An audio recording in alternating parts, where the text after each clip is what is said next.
નાણાભાઈ રાઠવા સાહેબને કોંગ્રેસ થકી શું દુઃખ પડ્યું એ અમારા માટે સંશોધનનો વિષય છે. 2 દિવસ પહેલાં અમે તેજગઢ ખાતે રાહુલજી જે યાત્રા લઈને આવે છે એના રૂટ પ્રમાણે ક્યાં ક્યાં ગોઠવવું, ક્યાં સન્માન રાખવું, જાહેર સભા ક્યાં કરવી એની ચર્ચાઓ કરી, વાહનો ક્યાંથી લઈ જવા.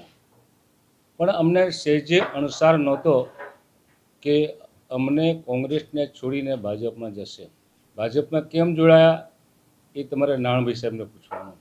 અમારા તરફથી કોઈ આપત્તિ થઈ હોય તો એ કહેશે, પણ આ રાજકારણમાં જ્યારે જ્યારે ચૂંટણીઓ નજીક આવતી હોય ત્યારે અદલા બદલી થતી હોય છે અને એનો એક ભાગરૂપે નાણાભાઈ રાઠવા કદાચ ભારતીય જનતા પક્ષમાં જોડ્યા હશે. શું શરતો હશે, કઈ અપેક્ષાએ એમાં ગયા હશે. નાણાભાઈ સાહેબને અમારા કોંગ્રેસે શું નથી આપ્યું?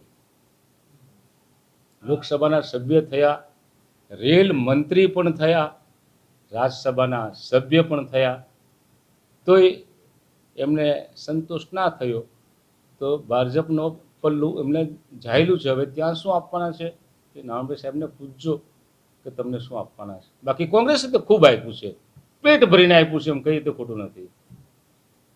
ભાજપમાં પેરાશૂટથી કોઈ ઉતરે તો ભાજપવાળા જાણે. આમે ભારતીય જનતા શાસન કરે છે પણ એમની પાસે વહીવટ કરનારા કોઈ માણસ છે નહીં, અને એટલા માટે જ કોંગ્રેસને તોડીને લઈ જાય છે વહીવટ કરવા માટે.